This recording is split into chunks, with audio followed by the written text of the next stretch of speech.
Put on some of this game on.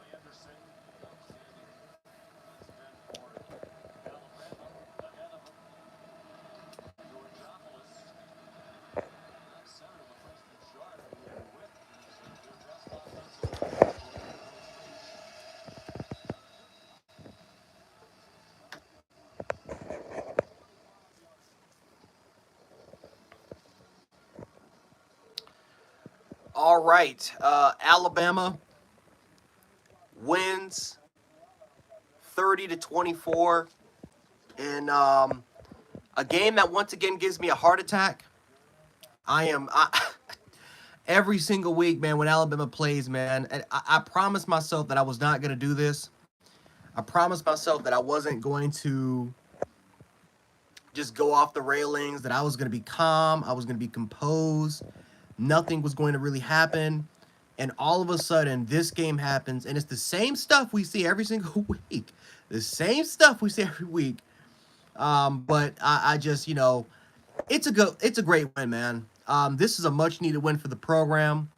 Um, Alabama needed this. And it wasn't just the fact that we got this win. It was the fact that pretty much throughout the entirety of this game, the energy of this team, more importantly, the defense won us this football game.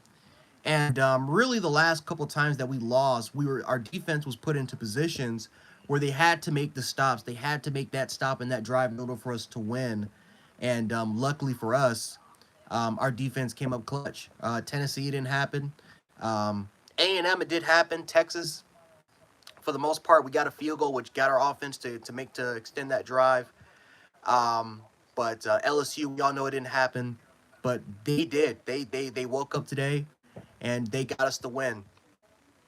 Bill O'Brien was inconsistent as all hell.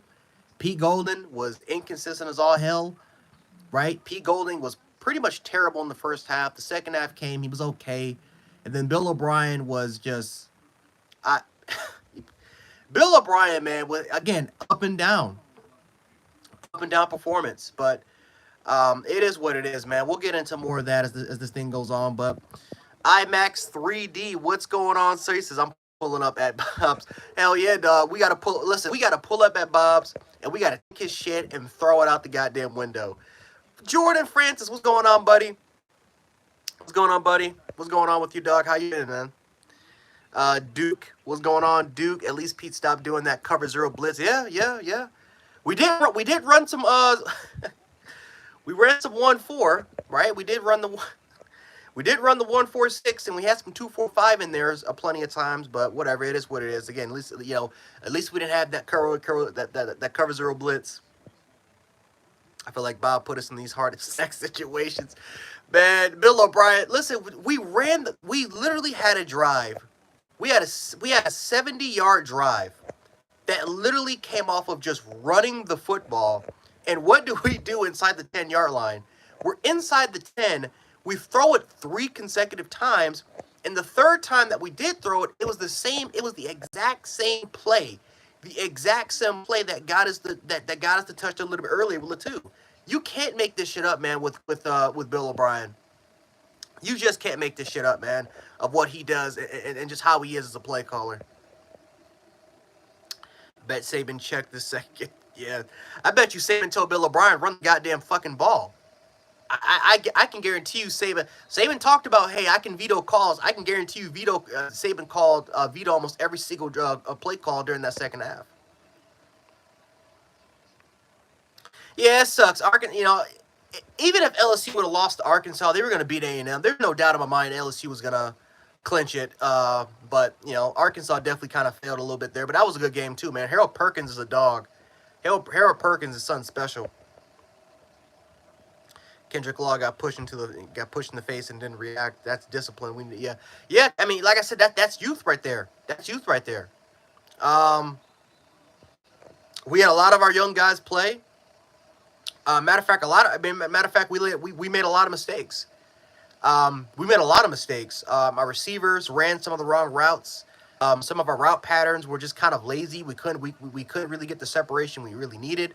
The play designs were absolutely were just it was too damn simplistic at all. No creativity at all. Once in within the offense, but what I will give our receivers credit, they were a lot more physical in the second half. Really, Jermaine Burton, but they were a lot more physical, especially against press coverage in the second half. I noticed that they started to play a little bit more physical, so that's the one positive I saw. But yeah, I mean, for pretty much 3.5 quarters, we didn't play clean football. Definitely, our receivers didn't play clean football for those 3.5 quarters. Terran Arnold got abused. Yes, he did. And I mean, like I said, man. I mean, Kyrie Jackson, he didn't suit up to play today. Eli Ricks has it. Eli Ricks pretty much suffers concussion with the first, during literally the first snaps. Terrion Arnold is a safety. He's a safety, and I don't understand exactly why.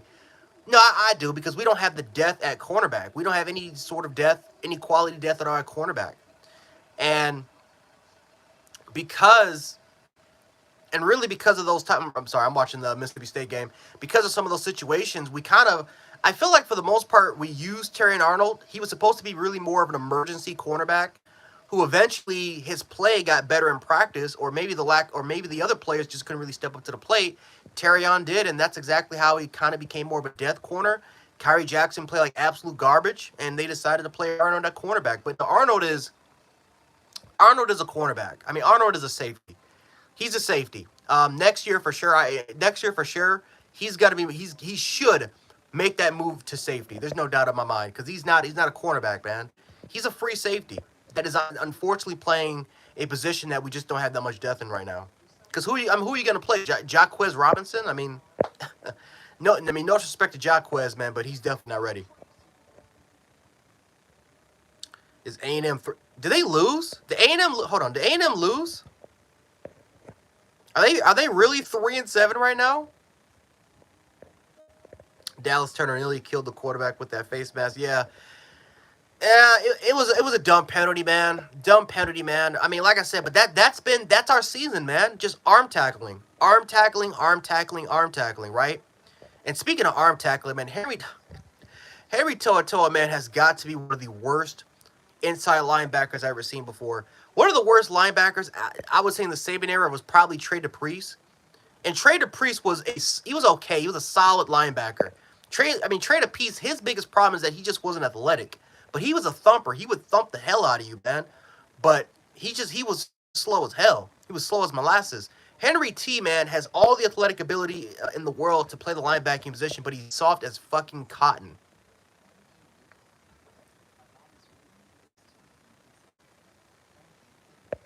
Just as soft as fucking Larry Machi at the Playboy damn mansion, man.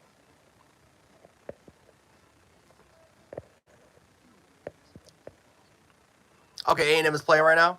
Who are they? Oh, let me see. Who's A&M playing against right now? They're probably playing on SEC Network, I'm guessing.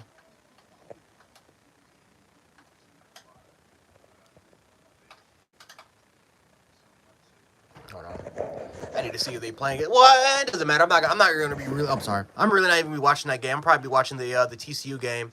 Right now, I got the Georgia Mississippi State game. It's a good game so far. Yeah, dog. He's soft as cotton, man. Henry T is he's soft as cotton. He plays with no physicality. He literally runs. Literally, he sees a gap and he literally slows down and he waits for the running. He waits for the running back to come to him, and then Henry T will pretty much drag Henry T for like about a couple yards, and then Henry T gets credit. Like Gary Danielson tried to do everything in his power to hype up Henry To'oTo'o when he wasn't even the one responsible for blowing up the plays. It was Will Anderson. It was Byron Young. It was other guys that was disrupting the plays that Henry. And then again, Henry T, all he had to do was clean it up. And for the most part, Henry T, for the majority of this game, couldn't even clean up a lot of those easy tackles.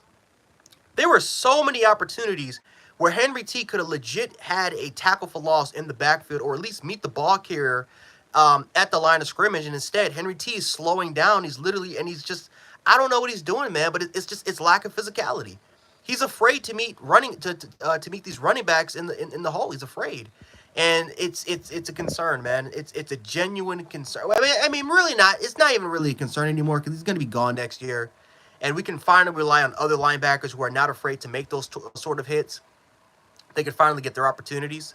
But no, I mean, it's just appalling to me, man. It's just appalling to me that Henry T has so many opportunities to make plays and he can't do it because of just a lack of physicality.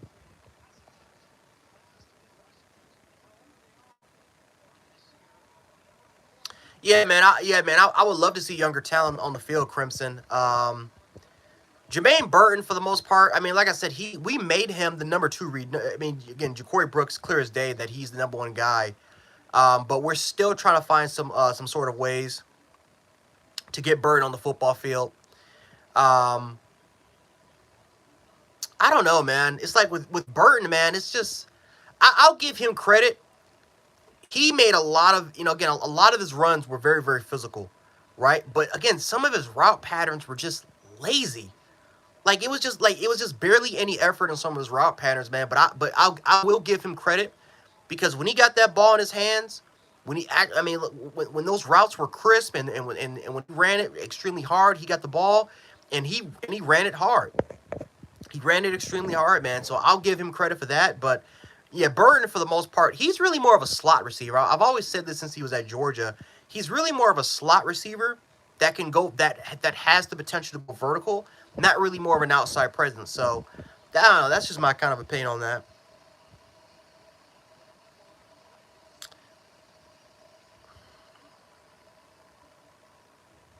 I would. I said it. I said it last week during the live stream. Like I said, if Alabama played but literally their second and third string guys, even if we would have lost this game to Ole Miss, I would still be happy with the result because guess what? We know that these players are going to be coming back for the long haul, and as long as we're seeing any sort of development, if we can see any sort of development, and we're seeing that fire, that passion from our younger guys, even if we would have lost this game, I would have been happy with that result because, again, seeing these younger guys learn and develop, that's part of the football process. Again, I would rather Bama lose 3 to 4 games with second and third string guys than simply these group of guys because these group of guys had an expectation. These group of guys had the experience of playing for national championships and making huge plays, and all of a sudden we get into this year and it's one of the worst years we've ever had with this amount of experience. I'd rather be in a position right now where if if we lose 2 or 3 games, it's because it's just simply because we just lack experience, not because of the experience that we have on the field.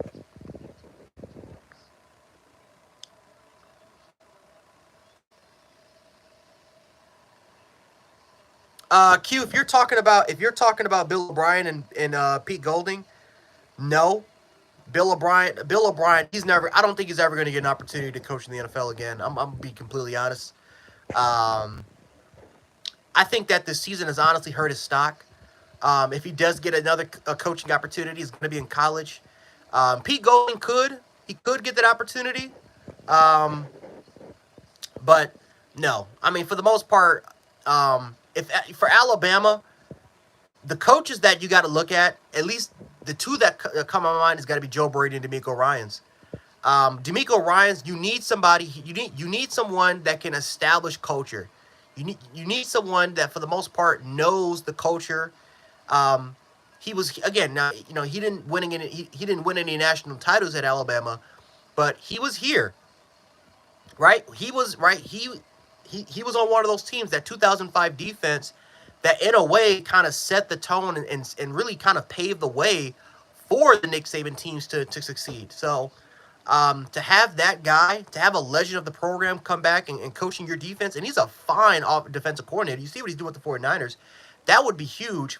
And then you get Joe Brady. Get someone that as far as being a passing coordinator, we all know Joe Brady's one of the best passing coordinators in college. So get somebody here that can give us some experience because right now the weakest portion of this team has been a passing defense.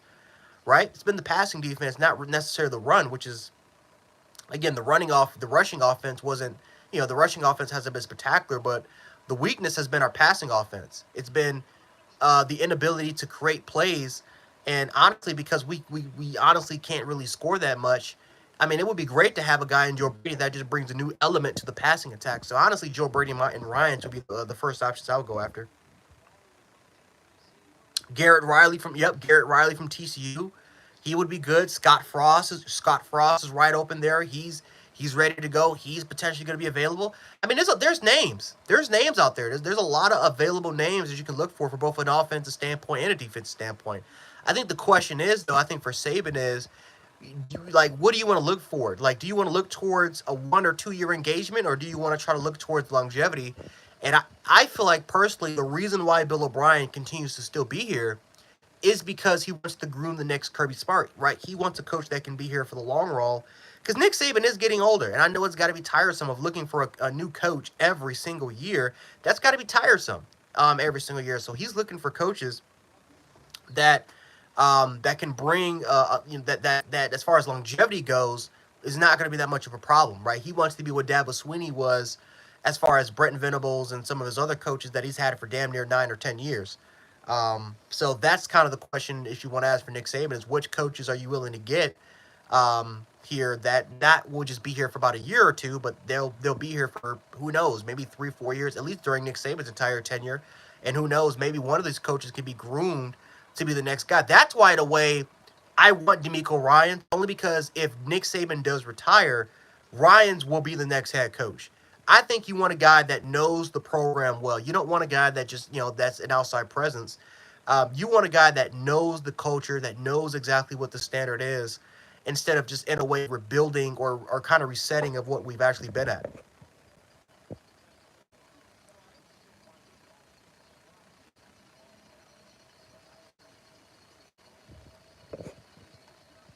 Yeah.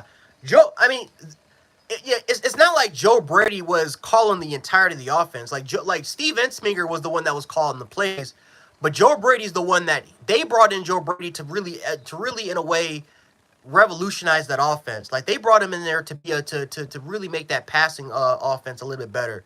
Like a lot of those passing concepts that LSU ran, that was Joe Brady's. Steve Ensminger was the one that was calling those plays, but Joe Brady was the one that from a modern standpoint was the one that really brought in a lot of those passing concepts that helped LSU dominate, in 2019 because a lot of those passing concepts were brilliant. And he tried to take them to Carolina, which did not work. But in college, he was absolutely brilliant as far as what he was able as far as what he was able to set. But from a play calling standpoint, yeah, Ed Sminger was the one that was calling those plays.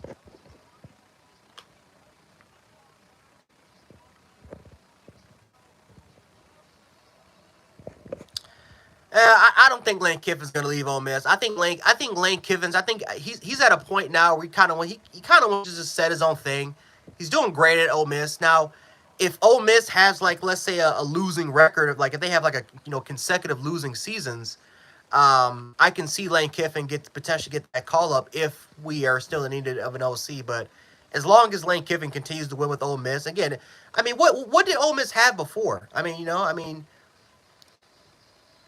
yes, Ole Miss had I forgot what his name is, the coach that he coaches at Liberty now, but it's not like they were winning national titles or that they were competing for SEC championships. They were in a way in a very similar position that Lane Kiffin has this program, and they were winning a lot of games, but they weren't winning their divisions and winning conference championships. So I don't think they want to go backwards, especially because it took them a little bit before they can actually get that program back up again and start winning games. So I don't think they're going to fire Lane Kiffin unless he has like back-to-back, consecutive losing seasons.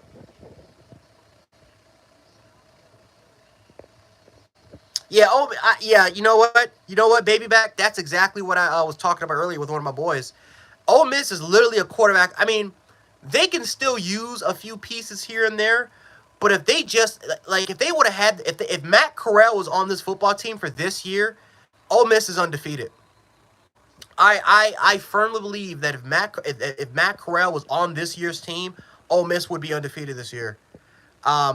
They have a tremendous running game. Their offensive line could be pass protection is not the best, but man, oh man, oh man, they're extremely physical. Their running backs are exceptional, and their defense, man, it's a lot better than what it was last year, man. That's a pretty physical defense. Um, But I'm just watching this team, and I'm like, damn, Ole Miss is literally a quarterback away. Very similar to Clemson. Like Clemson's a quarterback away. Ole Miss is they're in a very similar situation. They're about a quarterback away, and that's scary. But that's just a testament of how well Ole Miss and Lane Kiffin has kind of revolutionized, kind of in a way revived this program, and just in a way just made them relevant.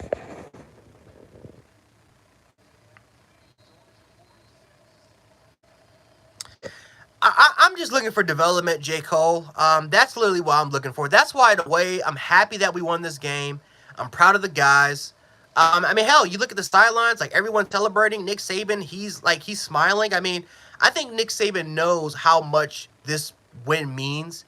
Only because, again, this win, I hate to say it, this win could change the entirety of the program, because you can just imagine their season being over, fans like myself and a lot of Bama fans coming down extremely hard on these guys, and the amount of you know how Bama fans get, the amount of threats they're probably getting, and the amount of scrutiny. Like, they needed this win, so who knows, maybe this win could potentially spark something within the program. And just from a development standpoint, this could be huge for not just for a lot of the guys that are playing now, but a lot of the younger guys that are just kind of waiting and just waiting their turn. But yeah, man, I mean, Jamil Burrows had a great game. Deontay Lawson, I thought, had a pretty decent game. A lot of our young guys really kind of went in there and they stepped up, man. So from a developmental standpoint, that's what I'm honestly looking for this team is how well we can develop as not just as a not just for a lot of the guys that we see right now playing is for these experienced guys, but a lot of these younger guys that are finally getting their opportunities.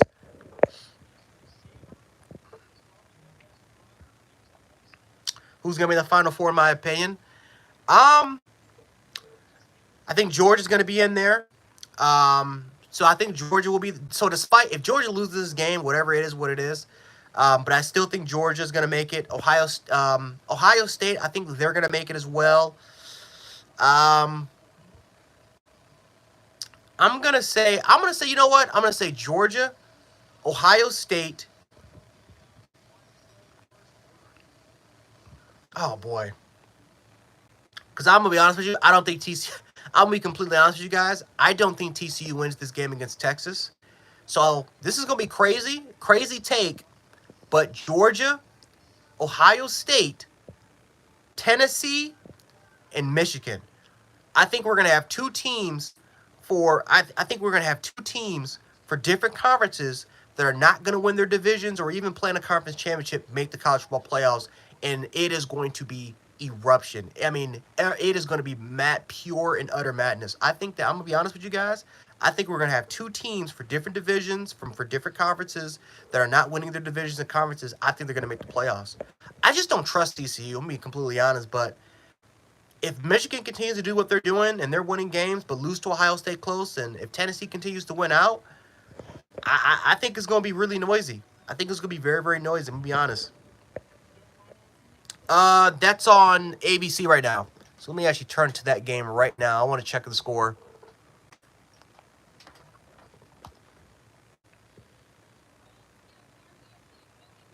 Okay, so it's on ABC. It's on ABC right now.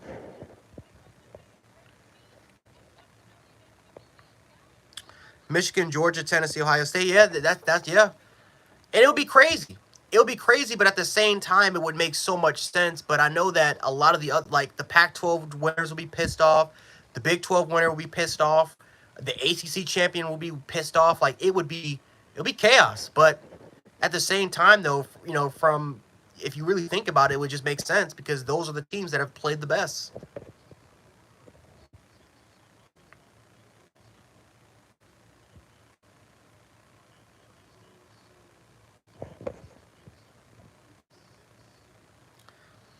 Ohio State not beating Michigan. Even let's reverse it. Like if Michigan beats Ohio State, right? If Michigan beats Ohio State, I still think Ohio State gets in. Like I think even if you reverse it, I think Michigan. Let's say Michigan gets the number one seed or the number two seed. I think Ohio State will still get in. I think this is one of these crazy years where a lot of the unexpected I think is going to happen, and I think that from when you look at the top four right now, Or when you look at Tennessee right now, I mean, with the exception of that Georgia game, Tennessee has played like a top four team. Michigan has played like a top four team. Ohio State's played like a top four team. I think that we're going to be looking at eye tests compared to the rest of the other criteria, which, to be fair, that's what we looked at pretty much since the playoff era began. We looked at eye tests instead of actually taking a look at the other criteria.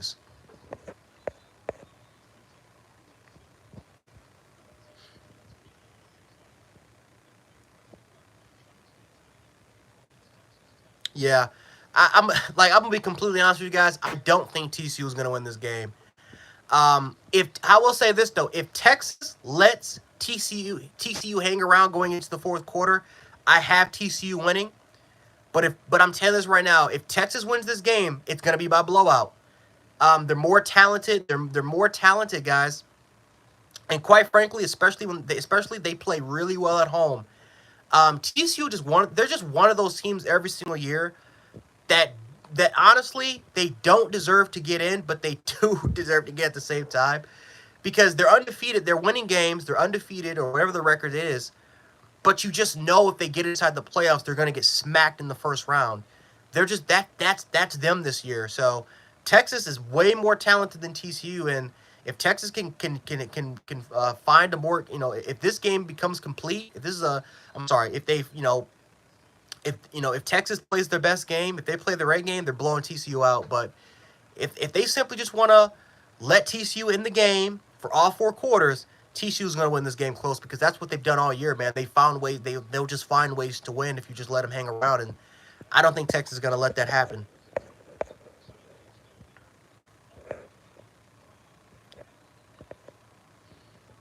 Yeah, Cody. If you're talking about the Bama Ole Miss game, yeah, that was a hell of a game.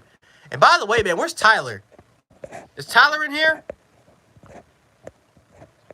Cause no disrespect to Tyler, man. Tyler's my man, but my every single year, man, he always talks about that Ole Miss is gonna smack Ole Miss, and it happens every single year. And then all of a sudden, when Alabama wins, you can't find him until you can't find him. You can't find him until like 2 or 3 weeks later, man. So like I said, I'm putting out an APB out for Tyler.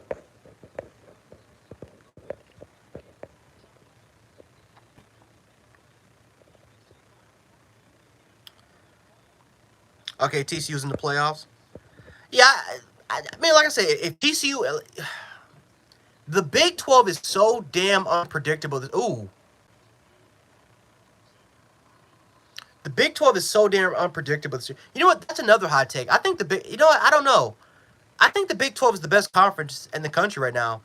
Their worst team, which is what West Virginia, Oklahoma, would be better than most teams in other conferences.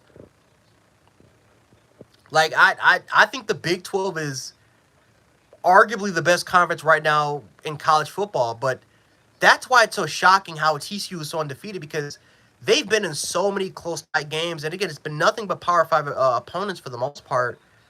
But you can just tell by just watching them that they're not the best team.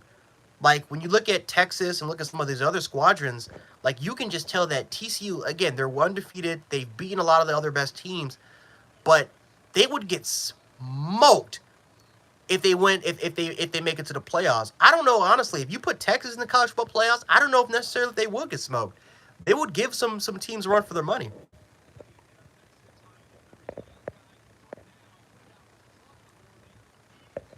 Yeah, like I said, man, we're putting out the APB, man, because anybody that watches the videos knows how much crap Tyler will talk for an entire year, and I would just kind of like, you know what, yeah, man, your team looks good. Listen, all of a sudden, man, all of a sudden, I'm doing a live stream, man. I'm gonna be doing a video in a short minute, and all of a sudden, you ain't gonna find Tyler for 2 or 3 weeks. Happens every year, man.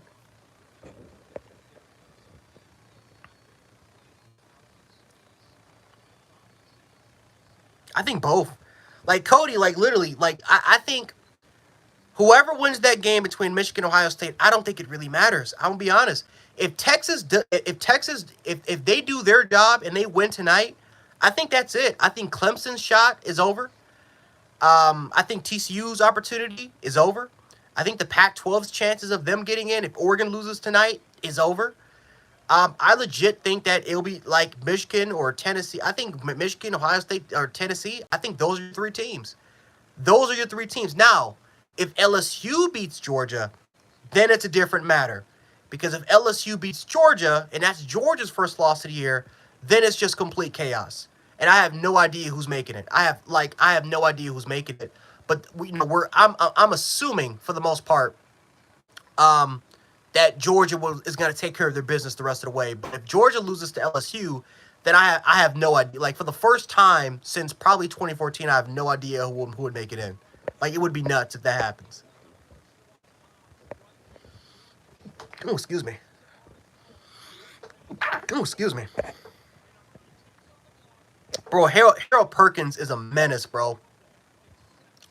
And, again, man, like, I got to give credit to Micah. I got to give credit to the Cowboys, man.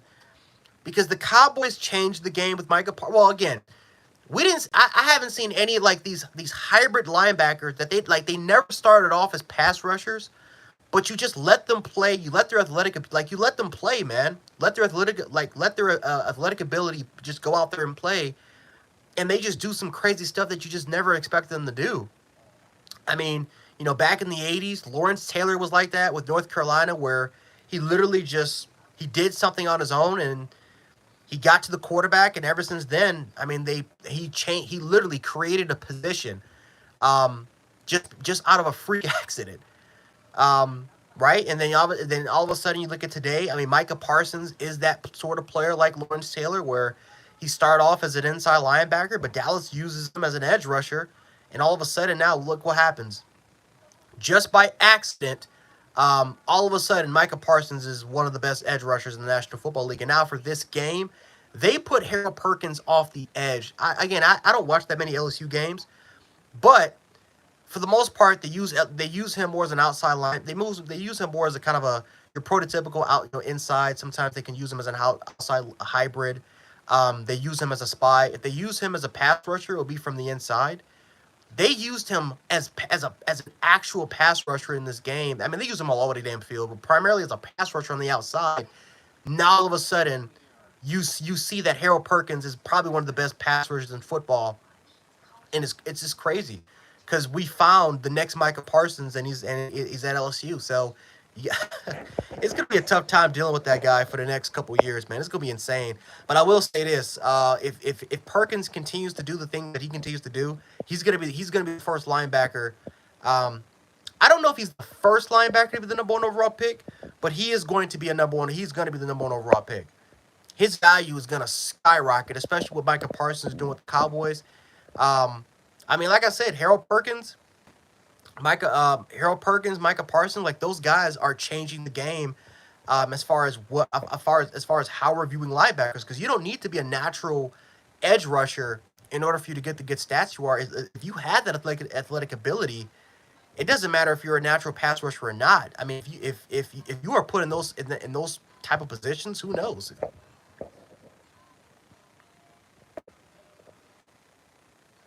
Yeah, man, BJ Ojolari is crazy, man, and I wanted BJ Ojolari so much, man, because I loved his brother. His brother Azeez Ojolari at Georgia, who is now with the New York Giants. I wanted BJ Ojolari here at Alabama, but we just couldn't. He just didn't land him. But no, man, you guys got freaks. Ali Gay is also a freak too, man. Maybe not living up to expectations like we all thought he could be, but Ali Gay is also another freak as well.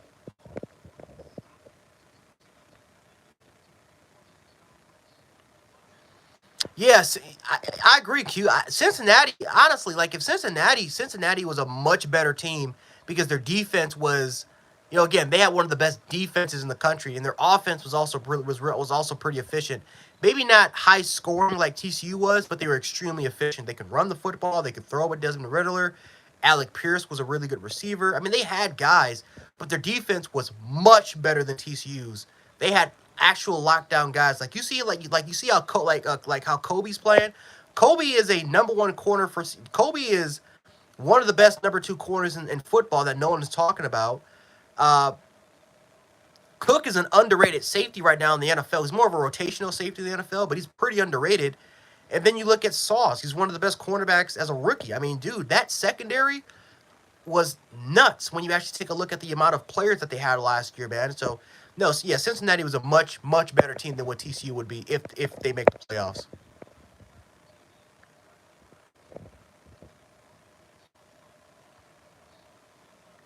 That would be a good fit. That would be a really good fit if Will Anderson does go to the Pittsburgh Steelers. You pair him up with T.J. Watt coming off the outside. That's a scary edge rush. That's a scary duo. That would be a great fit. Great, fit, especially because our defense is very similar to Pittsburgh. So that would be a great fit if he goes to Pittsburgh.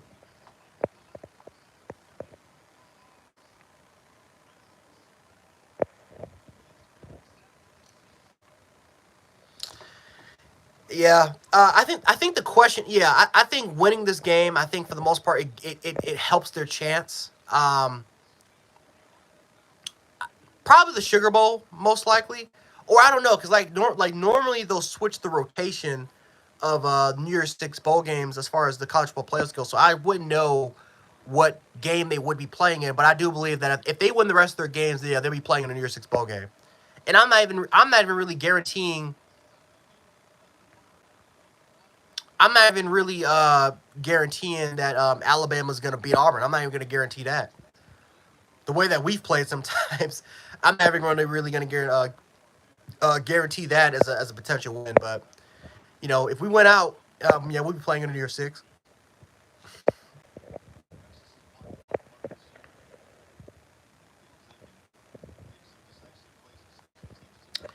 If he doesn't fire Bill O'Brien and Pete Golding, yeah, I agree, we're screwed. We don't have any quarterback, and I don't think even if we go to the portal and try to look for a quarterback, we don't have any player right now on this roster or incoming that can run his offense to a high effective level that Bryce Young can. And even as you're seeing for this year, Bryce Young is struggling to run this offense, not because he doesn't have the ability to run it, but because of our players, because of the way how the scheme can go. Like guys, Bryce Young won the Heisman Trophy last year, and he's having such a difficult time running it. It's insane. Um, so no, I agree. Like if Bill O'Brien is, I'm gonna be honest with you. I'm more worried if Bill O'Brien stays than Pete Golding. I'm expecting Pete Golding to stay. I'll be honest, because I think Nick Saban wants that groom coach. He wants to groom that one guy here, which I think is going to be him. Bill O'Brien, for the most part, was looking for an opportunity. He was looking for an opportunity, and I honestly believe that for the most part, he's probably the one coach that's likely to go. If he stays, I'm gonna be honest with you. Our offense is gonna look exactly like how we looked this year, inconsistent and stagnant. We don't have a dominant offensive line. We don't have the receivers like we had in Jameson Williams or John Metchie. We don't have any of those physical, dominant receivers like we used to in the past. It's gonna be the exact same next year. The only difference is, really the fact. The only difference between potentially Alabama, for their offense being better or not, is if we can have a play caller that can take advantage of some of these players' skill sets. If not, we're going to have the same stagnant offense like we had this year, only except that it's going to be a little bit worse because you're not going to have Bryce Young, who's more of a field general, right? There's no field generals next year. You're going to have to literally, all of it has to be simply by play design by Bill O'Brien. Whatever Bill O'Brien calls, that quarterback has to run it, and that quarterback has to run it to a high effective level. And I have no confidence that Bill O'Brien can do that.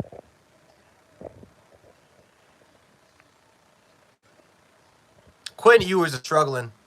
I'm watching this Texas game, guys. He is he's struggling right now for sure. Overthrowing receivers. Like Steve Sarkisian, even when I'm looking at some of his play designs, the game plan is so damn simple.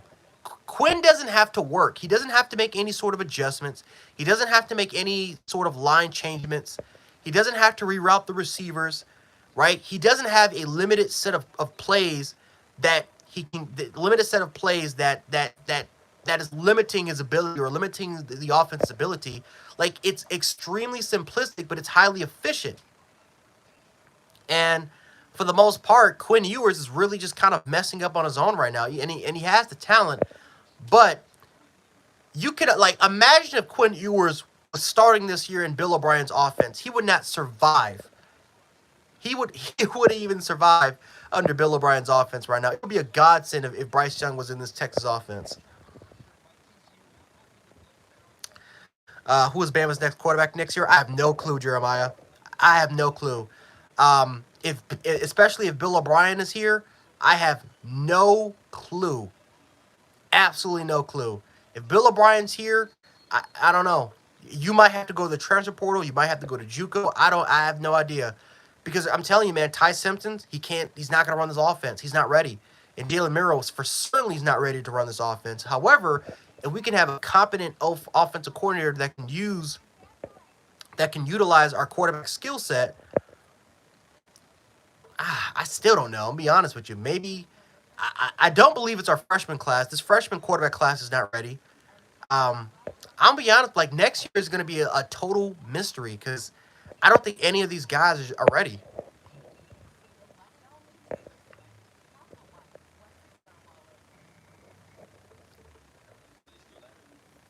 But but anyway, guys, I am going to probably be out of here. I'm gonna get ready to make this recap video, and then we'll just chill out, watch the rest of the game, man. But yeah, man, Texas TCU, we got a game going. It's a more of a defensive game. Georgia Mississippi State's going on as well. But yeah, man, we'll do some more recaps, and we'll probably do a live stream tomorrow, either that or Monday. But yeah, guys, thank you so much for stopping by the quick live, and we'll catch you guys I will catch you guys out next time. Peace.